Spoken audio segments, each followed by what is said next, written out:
Hey everyone, welcome back to the channel. Today we're going over my Stamina Warden Spin build. This is currently something that I was basically just leveling up to get ready for Greymoor.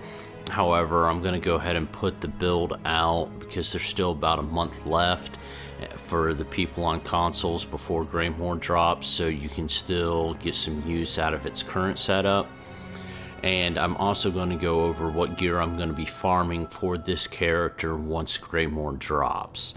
We will cover a couple different morphs of some abilities, difference being set up whether you're going to run it solo or for group play. Okay, we're going to start out on our attack bar with Subterranean Assault. It's got great burst damage and of course the major fracture to reduce their physical resistance is very nice. We're also going to add Growing Swarm. That's pretty much trash, but giving the enemy the 8% extra damage from minor vulnerability is why we have that on there.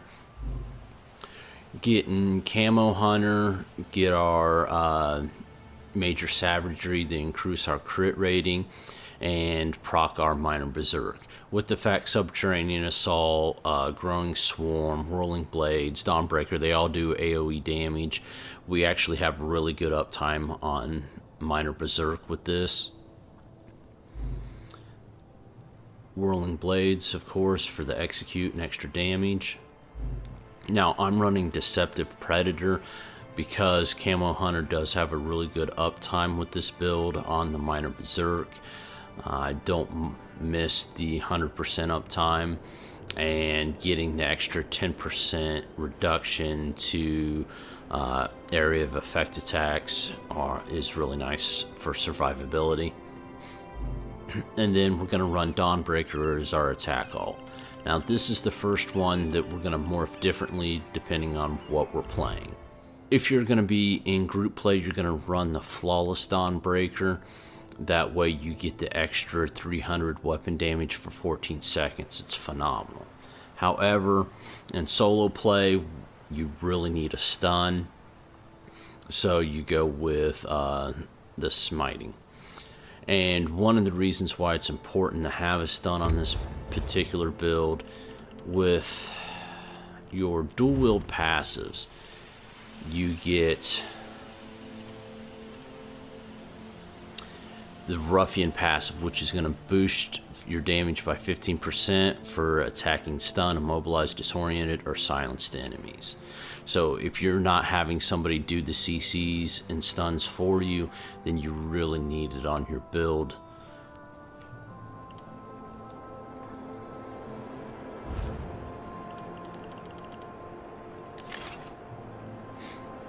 On our back defensive bar, we're going to run Temporal Guard when we're in group play setup.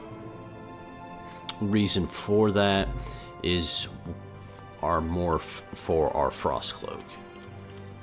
So when we're in group play on this, we're going to be an Expansive Frost Cloak to help keep our defenses up on as many allies as much as possible. So then we will need the 8% from the minor protection from our ulti. Now, if you want to build it for solo play or just less group oriented and a little more selfish, then go with Ice Fortress, get your minor protection there. When you do that, that's going to open up all kinds of options for you for your back bar ults. If you want, your shield wall is an excellent defensive ult to run. You can also switch and morph this out to Reviving Barrier. It's got a great heal and a huge shield. The next ability, we're going to have Shimmering Shield. It's a great defensive ability. It's really nice to be able to proc that Major Heroism when you're getting hit at ranged.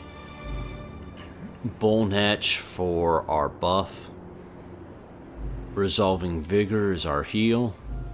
And Race Against Time, We're going with this morph just because of being able to activate it at will to remove snares and immobilizes and get an extra immunity for 2 seconds and get that speed boost, the critical damage. It's a really great skill whether you're in solo or group play.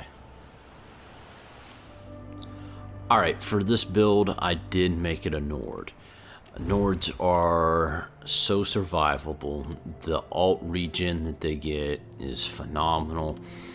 It really helps when you're either a new player or somebody that's going to be doing a lot of upfront and in your face gameplay, especially if you are pushing the ring, having to fight through oils and keep defenses and keep takes. It's extremely good for solo play because of its survivability. If you wanted to just go all out DPS because you always run with really good healers, you never have to worry about, you know, being solo play or anything like that, then go Orc. The extra stamina benefits from the reduction of sprint, the extra damage, makes it the best choice for that. However, I just love the durability of Nords. On the stat sheets that you saw at the beginning of the video, I had Dubious as the food that was on the character at the time. It's one I run probably most often. However, in solo play, or if you just have the resources to do it, Artaeum Takeaway Broth does make a good bit of difference. Getting the extra stats and throwing in the extra health recovery on top of it really helps out a lot.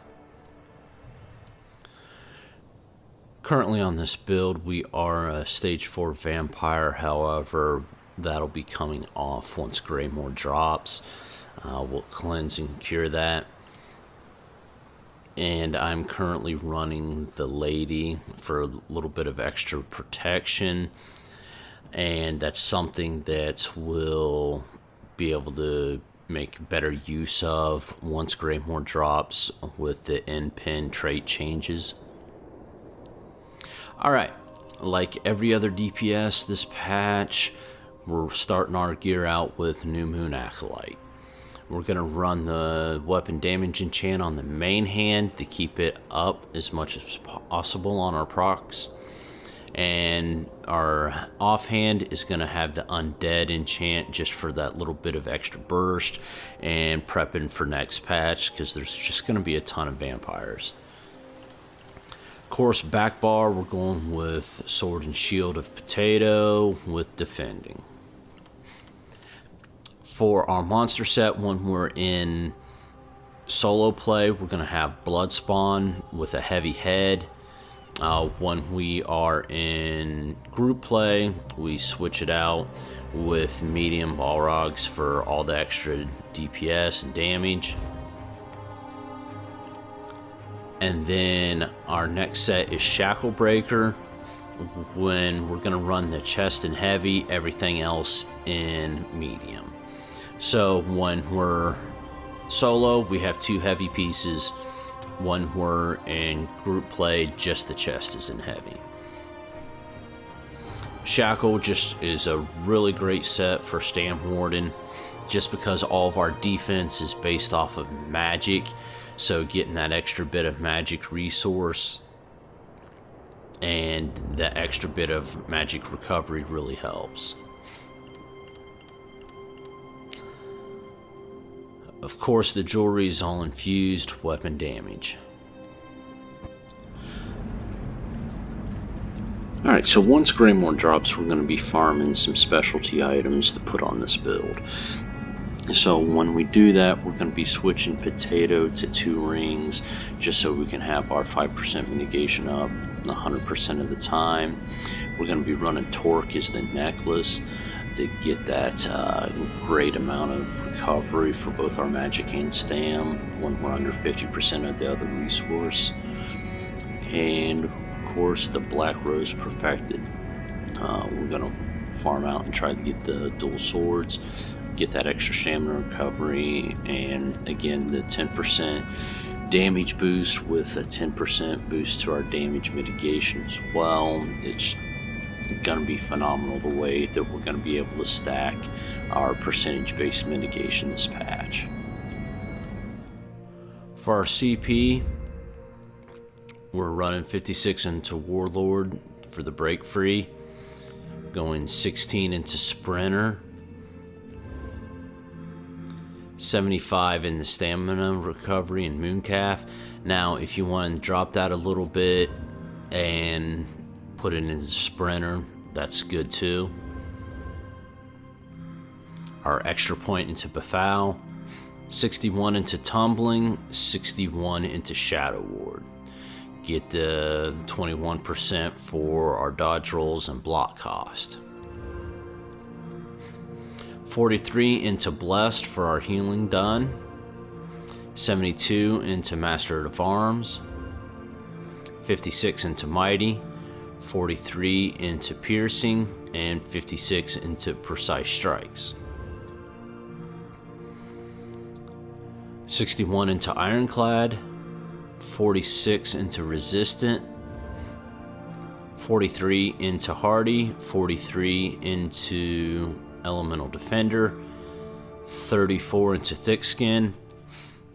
If you're going to be solo playing and not around siege and front doors of keeps, you know, getting oils dropped on you, take the points out of Thick Skin, get your extra points into Resistance, and a little more into the health recovery. Alright, as always, I want to thank everybody for taking the time to watch the video. If you enjoyed it, hit that like button, subscribe if you want to see more ESO content. Farewell for now, my friend, and in case I don't see you, good afternoon, good evening, and good night.